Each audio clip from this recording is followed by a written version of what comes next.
The screen opens as a void, dark, silent, and filled with anticipation. From this emptiness emerges a sound, not mechanical or from a crowd, but a single, deep breath, full of resonance. This breath carries with it the weight of countless stories, each one a fragment of human experience. The greatest thing you can do for another human being is to truly see them, the voice intones, setting the tone for what is to come. Slowly, the lights brighten, unveiling a mosaic of faces. Those who have cried alone in darkness, those who have lived unseen for years, and those who have finally found the courage to voice their truths. What brought them here? One woman who dared the most radical act in television history. She listened. Oprah Winfrey is more than a broadcaster or billionaire. She is a mirror reflecting the human heart. Her life is a monumental spiritual journey, a tale of how a girl born into oppression's silence rose to become the world's loudest voice for healing. This is the story of transforming pain into power, and how a single voice altered humanity's frequency. Chapter 1: Born in Silence, The Survivor's Crucible, 1954 to 1971. To truly understand Oprah, one must journey back to the red clay soil of Kosciuszko, Mississippi, in 1954. America then was a land cleaved not only by law but by a brutal, blood-streaked boundary of racial segregation. Oprah's birth was a quiet event, a byproduct of a brief union between a housemaid and a soldier, arriving into a world that already deemed her existence a burden. Her earliest days unfolded on her grandmother's austere farm, a place devoid of electricity, running water, and for a long time, shoes. Her first clothes were fashioned from potato sacks, a detail that sounds like myth but was a stark reality of rural poverty. Yet amidst this silence, a fire was kindled. By age 3, while other children played, Oprah stood on a wooden crate in the local church, reciting the Bible. Picture this: a tiny girl with pigtails, her voice echoing through the rafters, commanding the attention of adults. Her grandmother, Hattie Mae, was a strict disciplinarian who wielded the switch for misbehavior, but also imparted the power of words. Through those church recitations, Oprah received her first leadership lesson. Speaking with conviction demands the world listen. Yet, the church's sanctuary could not shield Oprah from darkness within her home. Moving to Milwaukee to live with her mother Vanita, silence turned predatory. For years, she endured unspeakable sexual abuse from cousins, uncles, and family friends. This trauma represents the psychological ground zero of her life. Imagine a child bearing a secret so heavy it threatens to break her. By day, she was a brilliant student. By night, a frightened victim. At 14, this torment culminated in pregnancy. The child, a boy named Canaan, was born prematurely and died shortly after. This was no glamorous beginning, but the wreckage of a life. Many would have disappeared into despair statistics. Oprah, however, possessed a terrifying and beautiful resilience. She refused the victim label and embraced being a survivor. She learned painfully that the world could be cruel beyond words, but also discovered an untouchable inner sanctum. Her ability to empathize with the broken was genuine. It was a shared scar, not a performance. Chapter 2: Finding the Voice, The Revolution of Emotion, 1971 to 1986. Oprah's life took a decisive turn when she moved to Nashville to live with her father, Vernon Winfrey. If Mississippi was a wilderness of trauma, Nashville was a fortress of discipline. Vernon, a man of books and barbering, set unyielding expectations, not merely hoping for survival, but for conquest. Weekly, he compelled Oprah to read books and write formal reports, expanding her vocabulary as though preparing her for war. This was the intellectual crucible, forging the woman we know today. Under Vernon's roof, the fractured identity of the abused girl began to transform into the scholar-performer. By 17, her deep, resonant voice caught WVOL radio's attention. As a high school senior, Oprah became Nashville's first black female news anchor. Imagine a teenager, still wrestling with adolescence, sitting in a soundproof booth, addressing a whole city. Here, she first felt the electric connection between breath and world, not merely reading news, but commanding the airwaves. In 1976, Oprah moved to Baltimore to co-anchor the 6 o'clock news on WJZ-TV. This was intended as her big break, her entry into major league broadcasting. Yet, the late 70s television industry was a cold, clinical machine, championing objective journalism. Anchors were expected to be stoic, detached voices of authority, personalities stripped away. Oprah was a disruption to this model. Covering a tragic house fire, she did not limit herself to facts. She cried with victims. Interviewing a grieving mother, she reached out and held her hand. Producers were horrified, viewing her empathy as a flaw. They tried to fix her, sending her for a French perm that resulted in hair loss, a metaphor for the industry's attempt to strip her authenticity. Eventually, she was demoted from the prestigious evening news to a low-budget morning talk show. People Are Talking, viewed as career burial.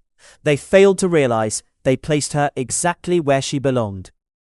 In 1984, Oprah moved to Chicago to host AM Chicago, a morning show languishing at the bottom of the ratings, competing against Phil Donahue.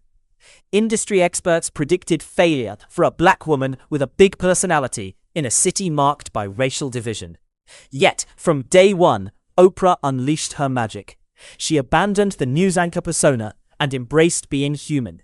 While other hosts were formal and scripted, Oprah was conversational and vulnerable.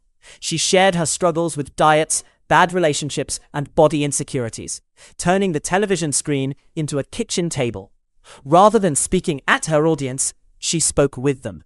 Within months, the show soared, ratings increasing by 300%. Anthropologically, Oprah discovered that Americans were starving for authenticity. In a world of plastic celebrities and cold reporting, her raw emotion was exactly what the culture needed. By 1986, the show was nationally syndicated as The Oprah Winfrey Show.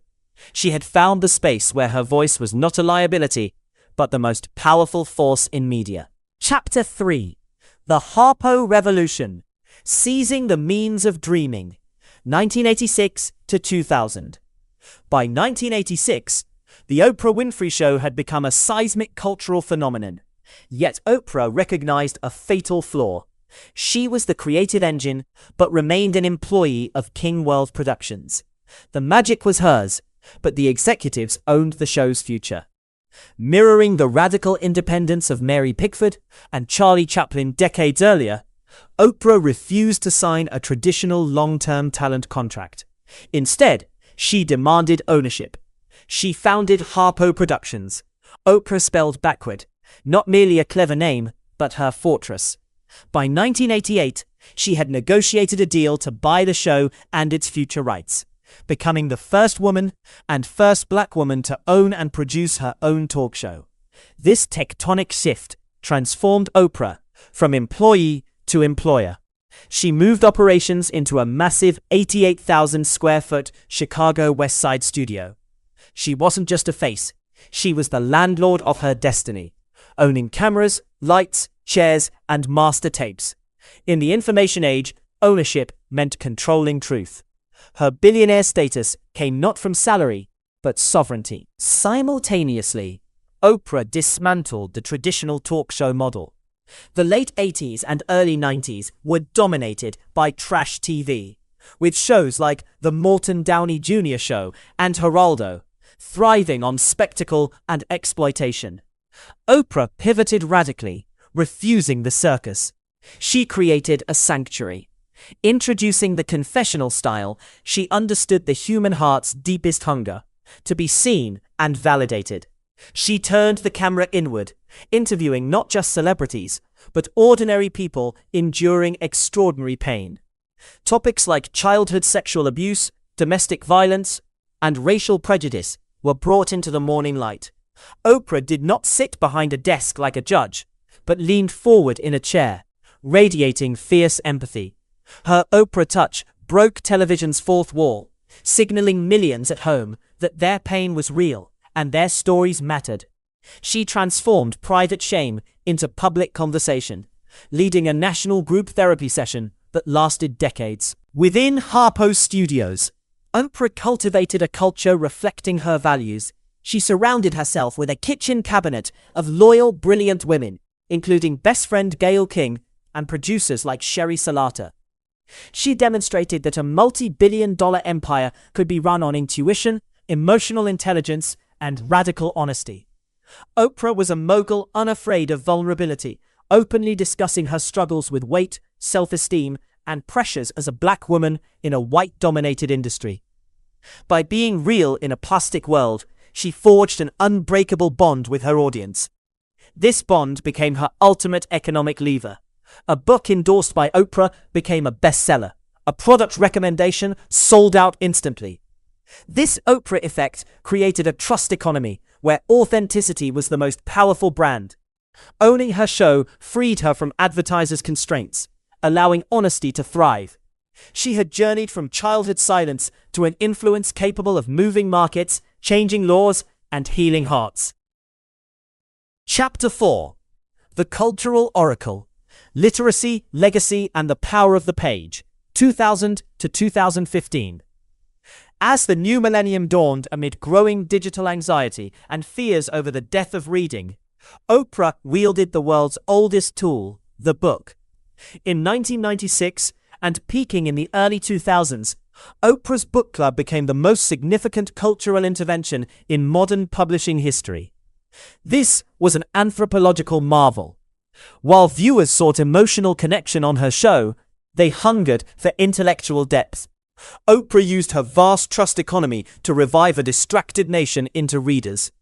The Oprah stamp bestowed sacramental status on chosen books. An unknown author's book could leap from obscurity to the top of the New York Times bestseller list within a day. This was more than marketing. It was humanitarian literacy. Oprah's selections were not light fare, but soul-searching, often harrowing works like Toni Morrison's Beloved, Maya Angelou's The Heart of a Woman, and Elie Wiesel's Night. She compelled millions to confront slavery's trauma, the Holocaust's horror, and the internal battles of identity and motherhood. Oprah showed that a black woman from the rural South could dictate the intellectual curriculum of the Western world, bridging high art and mass media. Simultaneously, Oprah returned to film with the precision of a historian. She understood her fame as a megaphone for silenced voices. Her acting and producing choices were acts of cultural preservation, not vanity. In 1998, she produced and starred in Toni Morrison's beloved film adaptation, a haunting, difficult experience for audiences, but a liturgy of memory for Oprah. She wanted the world to witness slavery's physical and psychological scars as living trauma, not dry history. Continuing this mission, she appeared in films like The Butler and Selma. In The Butler, portraying Gloria Gaynor, she honored the quiet dignity of black families sustaining love amid the civil rights movement's turmoil.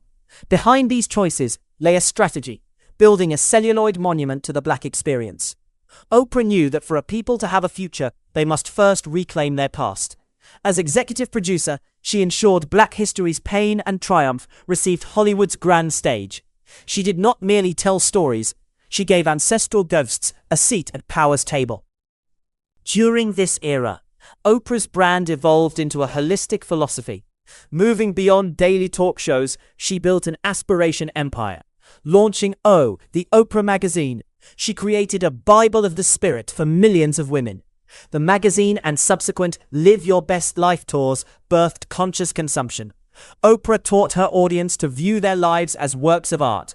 She introduced experts like Dr. Phil, Dr. Oz, and Suze Orman, creating a self-help ecosystem covering mental health, finance, wellness, and spiritual awakening. Though critics dismissed this as pop psychology, anthropologically, Oprah was filling the void left by declining institutions like churches and communities. She forged a global digital village, offering tools to rebuild fractured lives. As the high priestess of authenticity, she reminded every woman that her story matters and that she holds the power to rewrite her own narrative. Finally, Oprah extended her influence globally. In 2007, she opened the Oprah Winfrey Academy for Girls in South Africa. Not merely a tax-deductible donation, but a personal covenant. Investing $40 million of her own money, she built a world-class educational institution for girls from impoverished backgrounds. Seeing herself in these girls, the same humble beginnings and buried potential, Oprah created a legacy chain. Educating a girl alters the fate of a village, a nation, and an entire future. She was no longer just a Chicago television host. She was a global sovereign of hope. From childhood silence, she rose to a roar, capable of moving markets, changing laws, and healing hearts worldwide. Oprah became the oracle of the modern age, proving a voice born in shadows can illuminate the entire earth. Chapter V. The Architect of Consciousness, The Sovereign Legacy, 2015-present. In 2011, after 25 years dominating daytime television, Oprah performed a professional act of seppuku by ending the highest-rated talk show at its peak. The world was stunned. Hollywood considered walking away from a billion-dollar platform madness. But Oprah was not bound by tradition. She was a creature of evolution. Launching OWN, the Oprah Winfrey Network, she tested her ownership doctrine at a new level, controlling the entire media pipeline. The early years were brutal. Poor ratings, critics labeling it a vanity project, and mounting financial losses. Yet, the survivor's iron will shone through. Rather than retreat, Oprah doubled down, pivoting from talk show Oprah to spiritual Oprah. She shifted the network toward mindful media, introducing shows like Super Soul Sunday and Masterclass, focusing on soul rather than spectacle. Conducting deep interviews with thinkers and spiritual leaders, Oprah proved that even in an age of bite-sized content, the world hungers for long, meaningful conversations. She transformed OWN from a failing channel into a spiritual sanctuary, demonstrating that a brand built on trust endures even market upheaval. In January 2018, the world was rocked by tectonic cultural shifts, with the Me Too movement exposing systemic abuses across industries. At the Golden Globes, Oprah accepted the Cecil B. DeMille Award, delivering not an acceptance speech, but a sermon of the century. She invoked Recy Taylor, a black woman kidnapped and gang-raped in 1944 without justice, connecting past and present struggles to dignity. Oprah's masterful historical synthesis revealed the fight for respect as a continuous thread through time. Her declaration that a new day is on the horizon carried an ancient resonance. In that moment, Oprah transcended media mogul status to become a national priestess, offering the world language for its pain and vision for its future. The ensuing Oprah for President rumors reflected public perception of her not as a performer, but as the leader of the national conscience. As Oprah entered her 7th decade, her role evolved into the universal archetype of elder, someone the world turns to in crisis. When Harry and Meghan chose to tell their story, they came to Oprah, recognizing her as the safe space for radical honesty. She has become the chief empathy officer of humanity. Oprah's Montecito estate, the Promised Land, stands as a symbol of possibility for a girl born into Mississippi's nothingness, who refused to accept the world's definition of her worth. Yet, behind the scenes, she continues quiet work, deeply involved with the Oprah Winfrey Academy for Girls. She knows the students by name, serving as their Mama Oprah, teaching a new generation of African women to own their voices as she did. This is generational wealth in its purest form. Not just financial, but the transfer of power, dignity, and agency. The final synthesis. The 10 universal rules of power. To conclude the saga of the architects of the silver screen, from Mary Pickford's silent rebellion to Oprah Winfrey's moral empire, we extract universal rules enabling these icons' conquest of the world. First, the ownership doctrine. Never rent your fame. Own the master tapes, the studio, and the narrative. Second, the power of pathos. Laughter is a tool, but empathy a weapon. Connect with your audience's pain to earn loyalty. Third, the pivot of evolution. When the world shifts, kill your old self to birth the new. Fourth, the authenticity brand. In a world of plastic, being real is the most valuable commodity. Flaws create connection. Fifth, the vulnerability strategy. Sharing wounds disarms enemies and empowers allies. Sixth, the cultural oracle. Transcend craft to shape what the world reads, thinks, and feels. Seventh, the sovereignty of silence. Learn when to speak, and more importantly, when to listen. The listener holds the space. Eighth, the historical mirror. Use your platform to tell erased stories. Advocacy is highest art. Ninth, the trust economy. Protect your reputation fiercely. Trust never devalues. 10th, the horizon vision. Always look toward the new day. Leaders manifest the future, not just reflect the present. The final word. Oprah Winfrey's journey, from Mississippi's red dust to Hollywood's gilded stages, is the ultimate testament to the indomitable human spirit. She took a life destined for tragedy and turned it into a manual for survival. Today, she stands not as a relic, but as a beacon for the future. She reminds us that no matter how humble the beginnings, or how many times the world tries to silence you, standing in your truth can move mountains. Oprah Winfrey did more than change television. She changed how we see ourselves. And that, above all, is the most enduring silver screen of all.